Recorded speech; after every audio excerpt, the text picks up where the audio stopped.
gun posts on breakwater, preventing personnel from reaching the water. Can you? Defend our island. Whatever the cost may be. The fight on the beaches. The fight on the landing grounds. We shall fight in the fields and in the streets. We shall never surrender.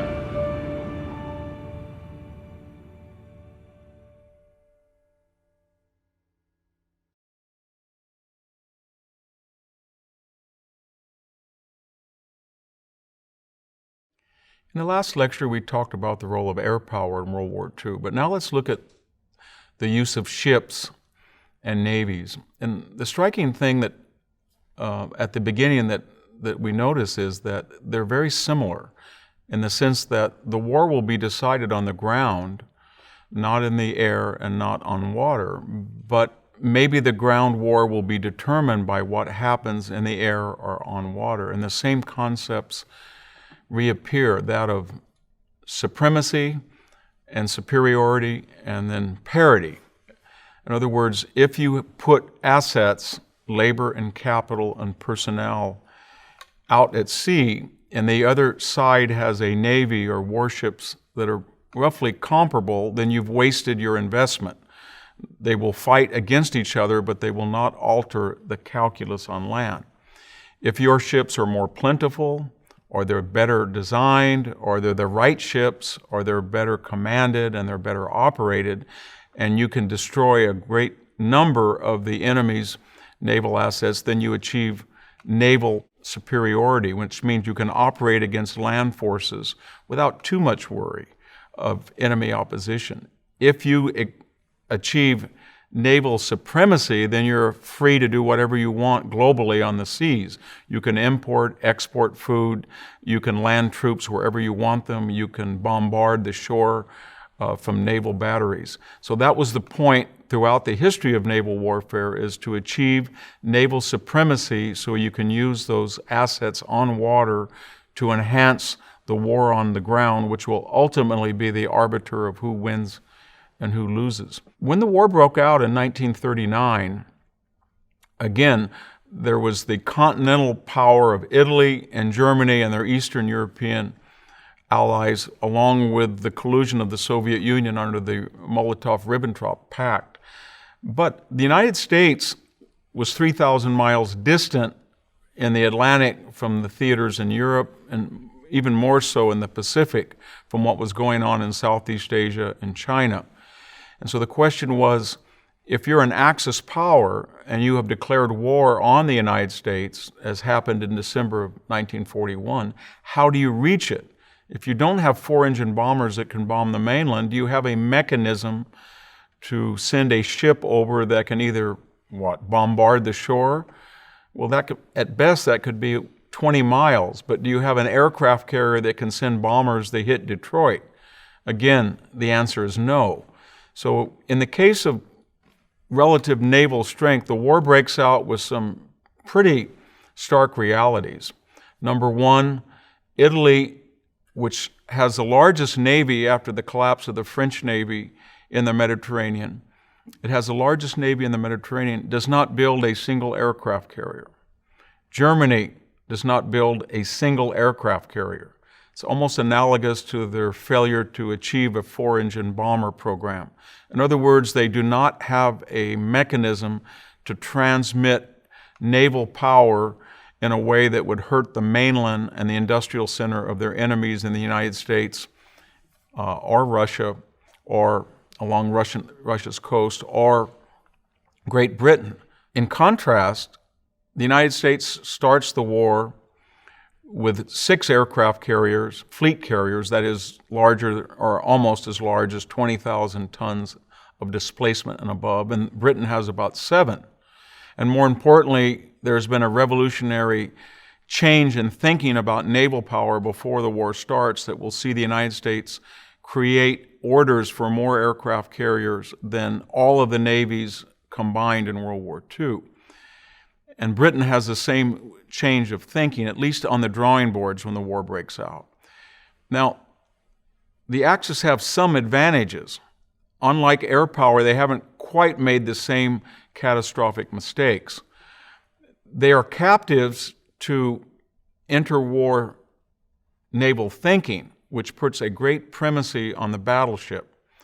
According to the naval theories of the great strategist Alfred Mahan, the idea was that if you could destroy the enemy's warships at sea, then like a wolf among sheep, you could send a dreadnought or a battleship through an enemy convoy and just be unstoppable in your destruction. You could just fire salvo after salvo and nothing could stop you if you achieved naval superiority. So how did you obtain naval superiority? And the answer was you build a battleship, and by 1939 they were pretty much standard in size because of arms limitation treaties in Washington and London. They were about 35,000 tons of displacement, 800 feet long, somewhere around 2,000 to 2,500 men operated these ships, and they had guns, maybe 9, maybe 6, maybe somewhere in between, of either 14-inch guns or 16-inch guns, and that meant they could fire a projectile about the size of a Volkswagen 20 to 22 miles. So the point of a battleship was to send your fleet surrounded by smaller, heavy cruisers, light cruisers, destroyers, find the enemy, and according to the theories of Mahan, destroy the enemy's fleet. Mahan was very influential because in the Russian-Japanese War in 1905, at the Battle of Tsushima, the Japanese Navy had destroyed Russian battleships and cruisers, and thereby was free to do whatever it wanted to the Russian merchant fleet, which was followed by an armistice and a de facto surrender on the part of the Tsar. At the Battle of Jutland in World War I, the German fleet actually went out in hopes that it could nullify the British fleet. It did pretty well. It inflicted more damage than it suffered, but it did not destroy British naval superiority, and therefore Britain was still able to conduct a very effective blockade. But the thinking still was, if you want to obtain superiority and therefore export and import or blockade an enemy, you needed better battleships, you needed more of them, and you needed bigger and bigger calibers. This manifested itself, unfortunately, in the Axis idea with, we're going to put a lot of investments. We can, instead of building 20 destroyers, we will build a 45,000-ton Bismarck and its sister ship, the Tirpitz. And you could build 20 destroyers for the amount of money that went into the Bismarck or the Tirpitz.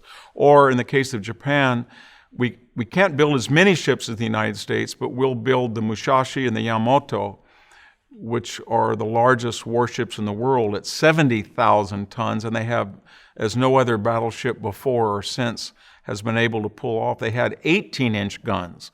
So think of the rationale. The Yamato and the Musashi will sit off 24 miles from an American battleship fleet and bomb it at will, and their 16-inch guns will not be able to hit ours. They'll fall a mile or two short. And when the war broke out, people were even envisioning a super battleship class in all of the belligerent navies that would have guns of 20 inches that could fire maybe 26 miles and beat an 18-inch battery of the opponent. Well, you can see where this is going. It means that certain navies are not being flexible and they're not being diversified. They're putting all of their scarce resources, or at least too many of their scarce resources, into bigger and fewer battleships. But the answer arises immediately. Well, a battleship has a killing radius of about 20 or so miles.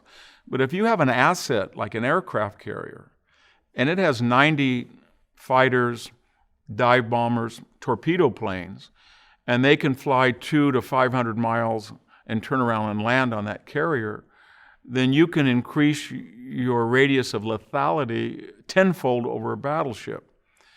But because battleships were so majestic, they cut such an awesome spectacle on the sea, and they were so invested in by the naval hierarchies, people didn't catch on when the war broke out to that reality.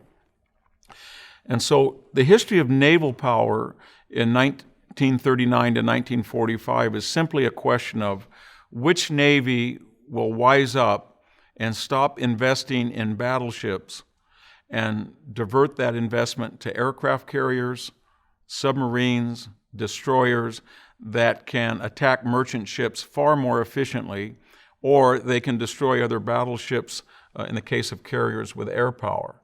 And the answer was that Italy and Germany lost that war. They did not build an aircraft carrier, as I said, but their effort to build U-boats, as successful in the case of Germany it was too little or too late. When the war broke out, for all the vaunted U-boat reputation in Germany gained from World War I, it still only had about 60 U-boats that were operable in the Atlantic or the Mediterranean.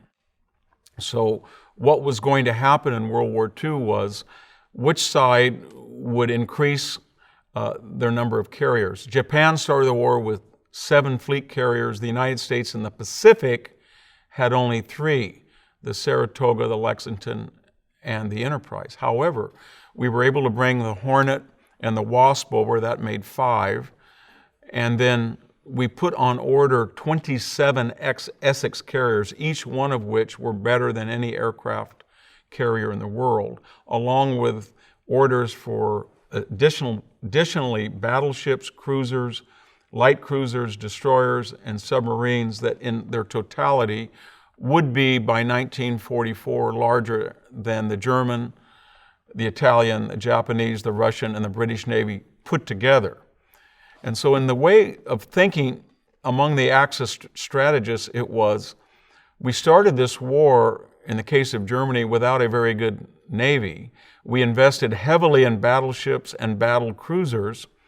We don't have enough U-boats, and yet we're subject to a blockade, and that's going to affect our strategy. We can go into Russia, perhaps, and get missing ore or food or fuel that we can't import, but if we're really going to damage Britain and we can't bomb them because we don't have air supremacy, maybe we needed a navy to stop importation to Britain through the Suez Canal and Gibraltar.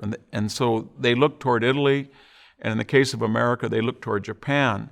And one of the reasons that Hitler was so eager to court a relatively weak Italy and a relatively unknown Japan was he was so sensitive to the inability of the German Navy to even achieve parity against the British Navy, and therefore it had no ability to stop Britain, that he magnified the importance of the Italian Navy in the Mediterranean and the Japanese Navy in the Pacific. Germany tried to square the circle of not having aircraft carriers and realizing its mistake in the 1930s of investing too heavily in battleships by going on a breakneck pace to create U-boats.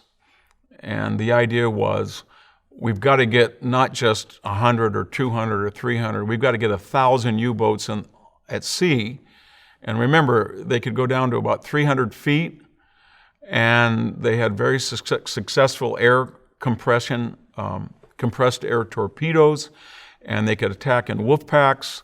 They were pretty adept at initially breaking British naval codes, and the idea was that they could destroy enough convoys coming from the British Empire, specifically Canada and Australia, South Africa, to feed and fuel Britain, that it would give up, even though they could not bomb it into submission.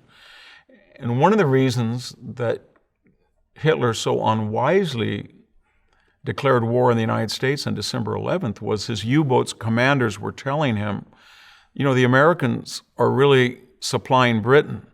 And when our U-boats sit off the East Coast and they're in the Caribbean, they see these huge convoys. The cities aren't even blacked out. You can see the neon lights of Miami or Newark or New York. And if we could just declare war on them, even though we only have 10 or 12 U-boats, we could get 50 or 60, and we could wipe out the U.S. merchant marine and that way starve Britain into submission, because we can't touch these boats because we're not officially at war. And that had an undue influence on Hitler and explains the inexplicable, why after Pearl Harbor he declared war on the United States. It looked like for a minute, just as in the case of the early failures of the U.S. Strategic bombing campaign, that the Axis had the edge. So between January of 1942 and June of 1942, there was what they called a second happy time, a period in which U-boats had the technological edge, they had the strategic edge, and the United States really didn't listen to the British about the importance of convoy, or didn't really know how sophisticated the British had become with radar and sonar.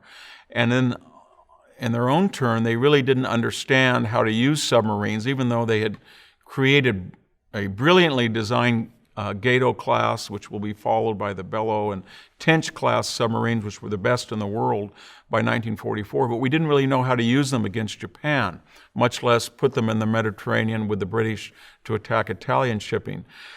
But in this period, what the Germans call the second happy time, they, for a brief moment, destroyed about 50% of all of the commerce and trade that going into the British Isles. And that was an unsustainable rate. And it looked like the U-boat campaign was going to be successful. But remember, World War II, as we said earlier, is a story of challenge, counter-challenge, response, counter-response. And so when the Allies looked at this unsustainable loss, they came up with a lot of solutions.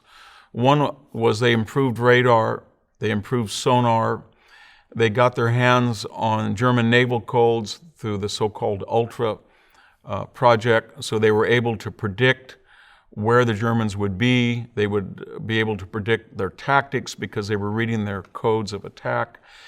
Most importantly, they developed a merchant marine building campaign on the so-called Liberty and Freedom ship, where they were able to produce wonderful 10,000 displacement-tonned merchant ships at the rate of about one every 3 days in the Oakland and Seattle shipyards.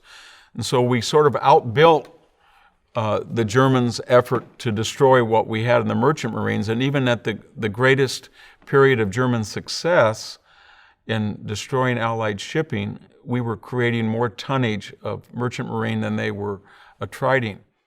A second thing that was going on, though, was when Germany decided that its battleship fleet was not obtaining results, it sent the Bismarck out in 1941, and it sent the Tirpitz out and some of its accompanying battle cruisers without air supremacy or even air superiority.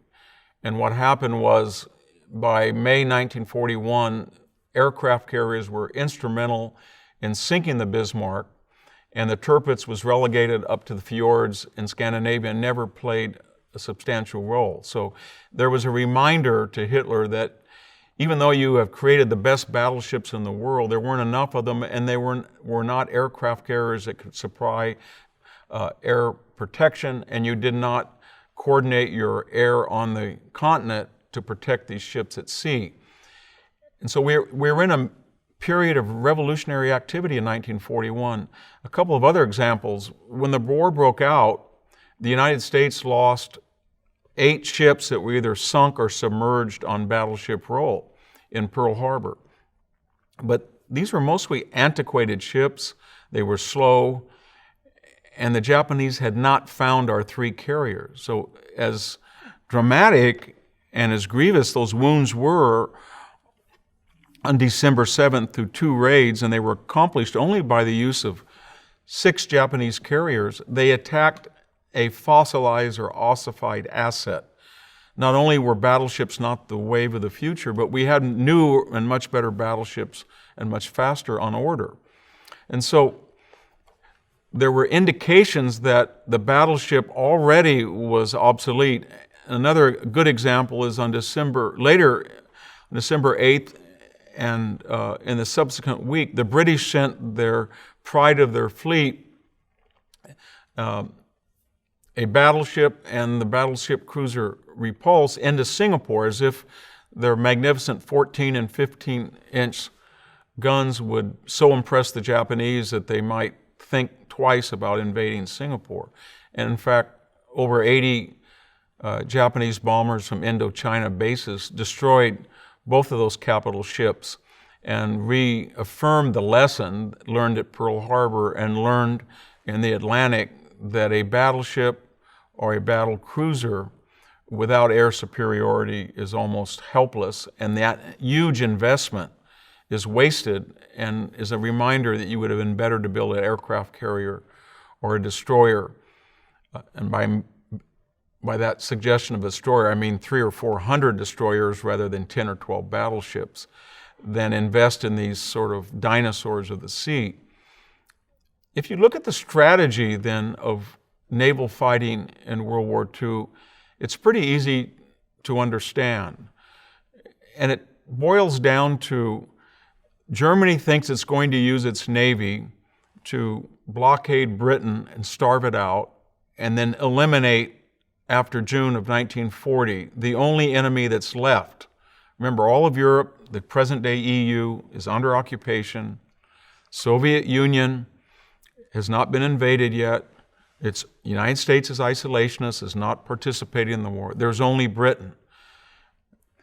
The air war, the so-called Blitz, has failed to bring Britain to its knees. The surface campaign of using the Bismarck or the Graf C or the Prince Eugen to go out and get into the middle of a convoy has failed. The ships have either been sunk or they're confined to their ports. The U-boat campaign looks like it for a while it might work, and then British technology and know-how has nullified it. A German camera aboard a U-boat records an attack. The Nazi crew is tense as they come to the surface for another shot. Straight for the target. An American destroyer speeds in to attack. The enemy hears and rigs for diving. Down into the depths to try to escape the oncoming fighting ship.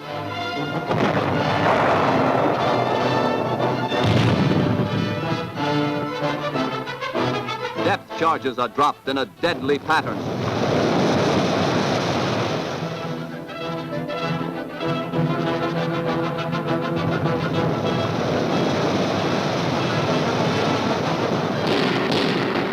The Nazi is forced to the surface.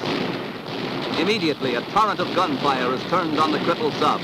It is doomed.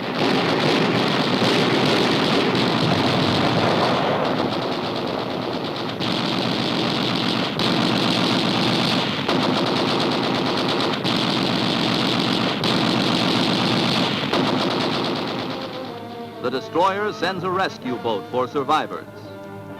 And so ends a camera thrill and its aftermath. And so what's left as far as the German Navy? And the answer is not much at all. After 1943, the U-boats are pretty much impotent. They're being destroyed at a faster rate than they're being produced. There is no longer a German surface fleet. And Germany's great hope in the Italian fleet in the Mediterranean has sort of been dashed. Remember, the Italians, after the destruction of Free France, that is, in June of 1940, the wonderful French fleet, the fourth largest fleet in the world, has now been neutralized. It's confined to ports in North Africa. The British are forced to destroy it. And for a brief moment, Mussolini has 6 battleships, 20 cruisers. He has naval superiority inside the Mediterranean. Hitler is suggesting to him, if you just take Malta, we took Crete, we can then go into Gibraltar, maybe we can flip Franco and have the Spanish help us. Then we can unleash Rommel, he might get to the Egyptian border, go all the way to Suez, and we would have the Mediterranean as an Axis lake, and we could cut off all importation of strategic materials from the Middle East and elsewhere through the Suez Canal to Britain. The problem, of course, is that Italy has surface ships, and the surface ships are not like British surface ships.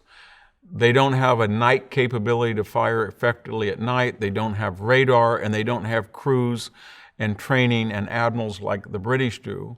In a series of battles between early 1940 and 42, the Italian fleet is either destroyed or confined to its ports.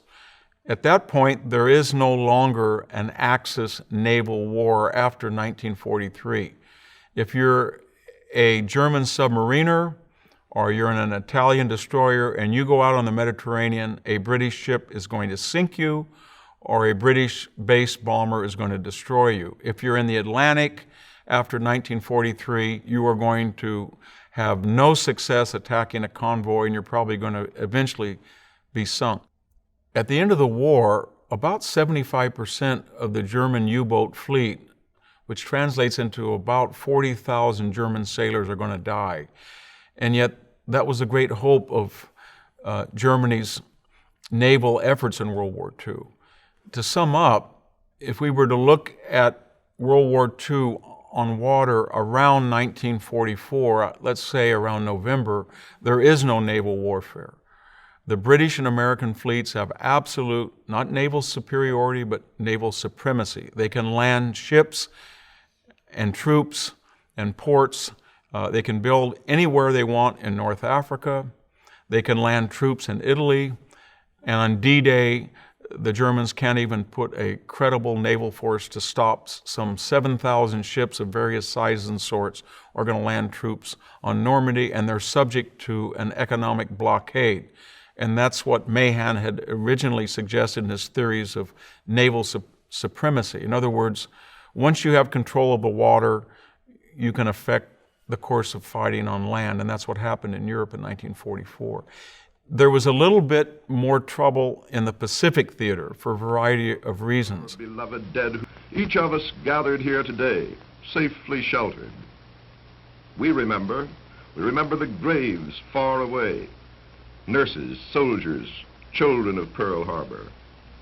But remembering is not enough. Hating is not enough. Sacrifices.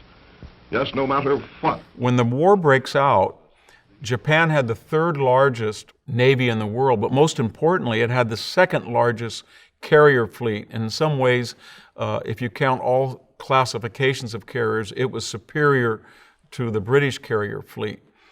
And more importantly, its bases in the greater East Asia co-prosperity sphere were much more conducive to Pacific warfare than was Pearl Harbor or San Diego or London.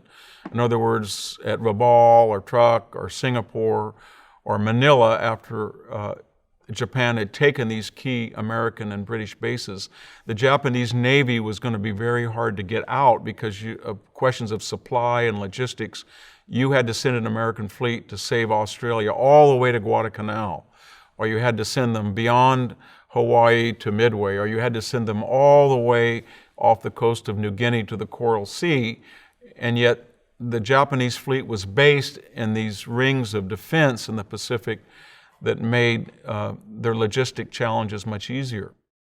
And so the ultimate question of naval warfare in the Pacific would be, can the United States destroy these 6 or 7 fleet carriers, and can they destroy the means of production in Japan so they can't build more, while themselves creating a vast new carrier fleet? And by 1943, the answer is getting very close to resolution. In other words, if you count an escort carrier, which is about 7,000, 8,000, 9,000 tons, it's a brilliant idea of taking a light cruiser hull, putting a flat landing platform on it, and putting 60 planes, many of them still good but have been superseded by more advanced models. And you build, say, 100 of them, and then you have light carriers of 15 to 20,000 tons, and they can carry maybe 70 or 80 planes, and then you have fleet carriers of 30,000 tons, and they can hold maybe 100 planes, and you build 145 of these carriers, and each of them has a range of about 500 miles. then you can achieve naval superiority. At the same time, you're unleashing a submarine campaign against Japanese commerce. You're trying to bomb Japan from February of 1945, and therefore you're going to stop the ability of the Japanese to build carriers. They only build about 5 or 6 fleet carriers in World War II, while we build 27, and they hardly build any light or escort carriers as well. So the story is that the United States starts World War II with losing its battleship fleet at Pearl Harbor, and it's kind of privately relieved. They think if those ships had been at sea, they were slow, they were of World War I vintage, we could have lost 15,000, 16,000 trained sailors. Thank God they were here. And more importantly, we have a new class of battleship, about 10 or 12 so-called fast battleship, the North Dakota, and eventually the Maryland, the California, but eventually we're going to have these 4 battleships of the Iowa class. And the result is, instead of going 22 knots or 23 knots, they're going to go 30 knots or 35 knots. They're all going to have 16-inch guns.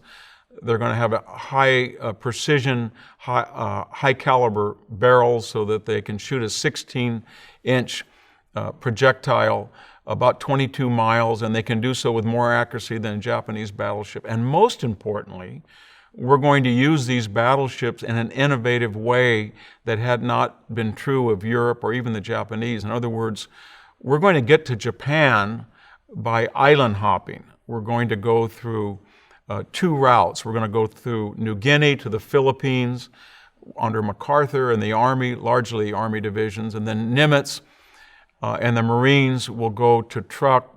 They're going to go to Peleliu. They're going to go to Iwo Jima, Okinawa, the Mariana Islands. And as they do so, we're going to use these battleships to pull up alongside these islands and use these enormously lethal barrels, not against other battleships, but to pound Japanese installations on the island. And we have, with the resurrected battleships, 4 of them that were lost at Pearl Harbor and the 12 that built during the war, we're going to have 16 battleships, about 45 heavy cruisers that have 8-inch guns, another 20 or 30 light cruisers that have 6-inch guns, and we're going to build the largest number of destroyers in the world, almost 400 of them with 3 and 4-inch guns. And the result will be, each time we target an island, not only will Japanese submarines not be able to get within the rings of protections of the destroyers, light cruisers, battleship carriers, but hand in glove with the carriers, the battleships will pound the coral installations and reinforced concrete bunkers of the Japanese, and the carriers will sit there and pound them with constant air sorties. Again, predicated on the idea of achieving naval superiority and destroying the Japanese fleet. Warships of the task force hurl salvos of shell. A Japanese vessel is shot up by the planes that dive with blazing guns.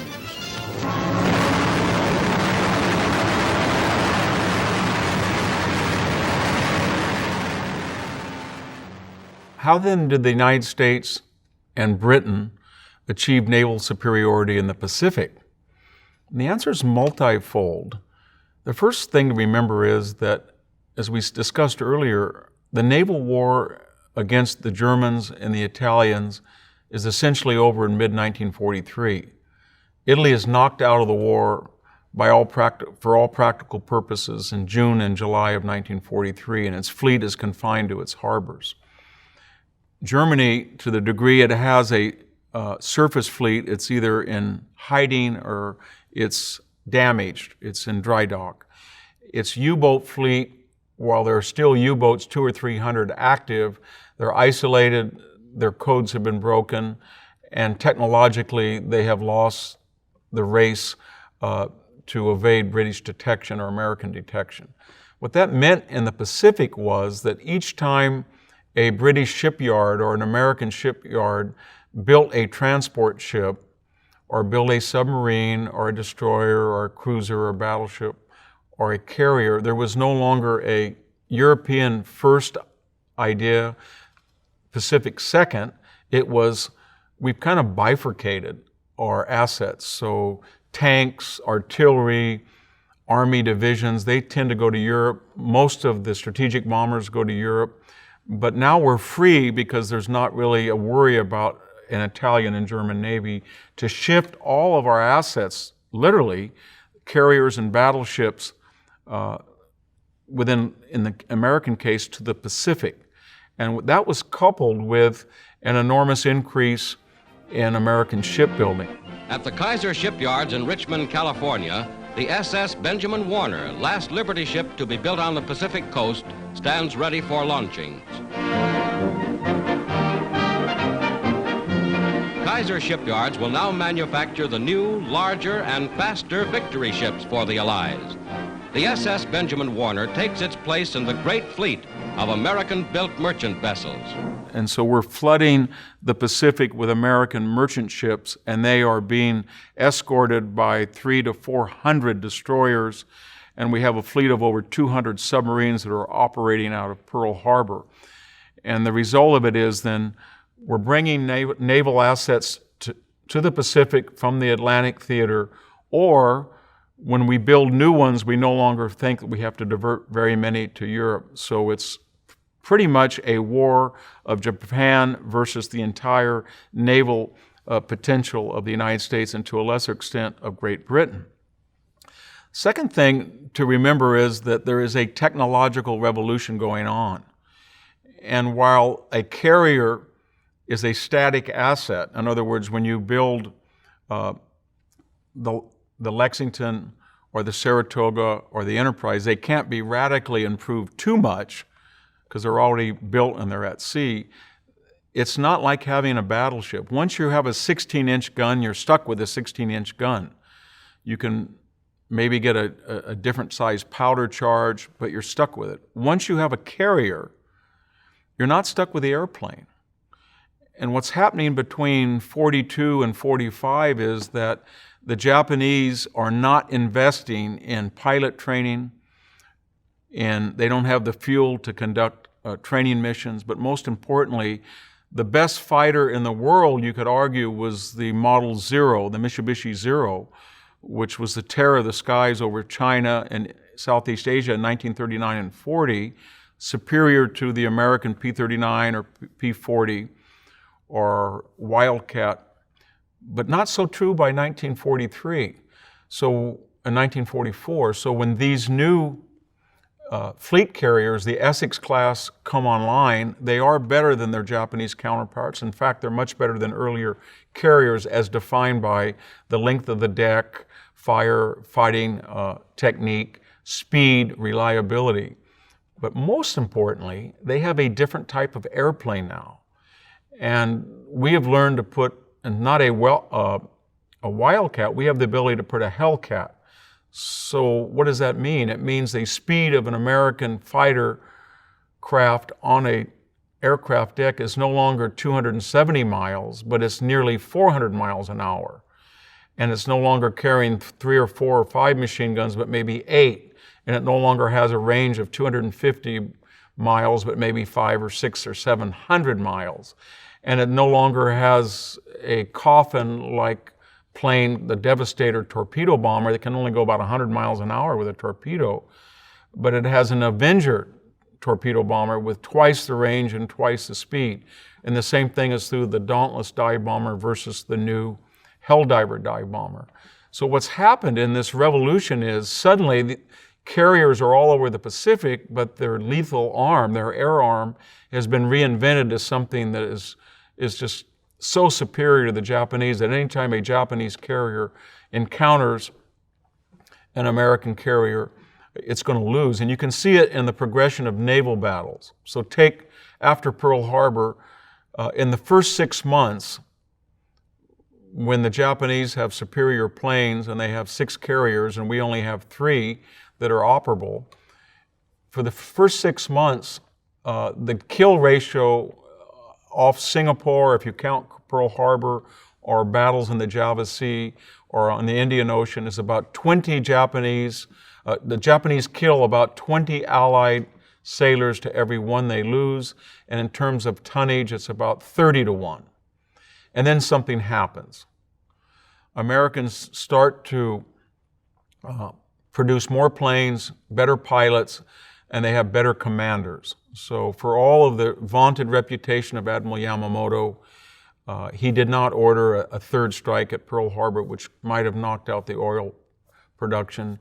He did not order his carriers after the Battle of Coral Sea to pursue and destroy the United States fleet. He split his forces at Midway. The United States Admiralty is not making those mistakes. Japanese admirals, for supposedly being so audacious and risk takers, they understand they have a static fleet. And when they lose a carrier, they're not going to get it replaced easily. So they become very timid. By the opposite token, the Americans become very, very aggressive and risk-taking because they know they're going to have more and more carriers to replace any that are lost.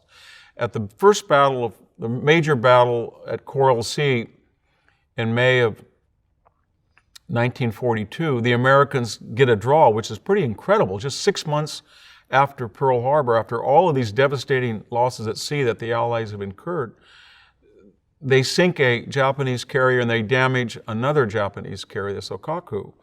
And then they lose the Lexington, but the Yorktown is allowed to escape. It limps home to Pearl Harbor.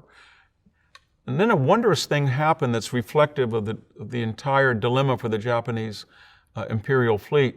Whereas the Yorktown is almost sunk, it goes into Pearl Harbor, and then within 72 hours, they literally shut down the power grid of Honolulu and rebuild the carrier, at least enough to get out to sea. But Japan takes its damaged carrier and puts it in Yokohama for 6 months. It doesn't replace the air crews. So you can see that there's subtleties to naval warfare that we really don't pay attention to. How big is your maintenance crew? How big is your training crew? How good is your decision-making at the admiralty level? And the United States is starting to see that with Halsey and Spruance and Nimitz and Ernest King at the Chief of Naval Operations, we have a vaunted advantage. The next great battle at Midway, we still only have the Enterprise and the Hornet, but we somehow get the Yorktown back that the Japanese think is sunk. Meanwhile, the Japanese, their two great fleet carriers, one has lost too many planes at Coral Sea, the other was damaged. They're in port, so the advantage is not so great. It's now 4 Japanese carriers against 3 American carriers. Even though the Japanese have perhaps better planes, more carriers, and more subsidiary ships, they cannot take the island of Midway. In a devastating series of reverses, the American fleet will destroy all 4 of the Japanese fleet carriers at Midway. And at that point, you can make the argument that Japan no longer has naval superiority in the Pacific. It doesn't have, the Americans don't have superiority themselves, it's more like parity. But in the long term, you can see that the trends will not be good for the Japanese because we're training more planes. We're going to eventually send over 100,000 planes. Think of it, 100,000 planes to the Pacific to be based at bases and on carriers. The Japanese in this time frame will build about 10,000 for carrier and land-based operations. And so in 1942, you're starting to see a change. And then in 5 key naval battles in succession in the fall of 1943, off Guadalcanal into 43, the Americans will essentially, even though they will lose 2 more carriers, and with the Lexington gone, and the Yorktown gone, and the Hornet will be sunk, and the Wasp will be sunk and the Saratoga will be torpedoed for a brief moment, the Japanese are excited that only the Enterprise seems to be out there and it's wounded. What they don't quite understand is, as I said, there's 27 Essex carriers that are now going to start to appear. But in recompense for that, they have lost a number of cruisers, they have lost a light carrier, they have lost a number of destroyers, and they've lost Guadalcanal. As 1943 starts, the American submarine fleet fixes its torpedo problems. It gets new classes of submarines. It's allowed to venture further and further from Pearl Harbor, and you're going to start to see the effect of these tactics, these new ships, and especially new Hellcat fighters, Avengers, and Helldiver dive bombers. And in a series of battles in 44 off the Mariana Islands, we know it as the Great Mariana Turkey Shoot, and then at Leyte Gulf off the Philippines, the United States Navy will basically destroy all of the naval air capability of the Japanese Imperial Fleet. And a series of submarine attacks and air attacks, by the end of 1944, the Imperial Navy is rendered combat ineffective. Now, what does that mean?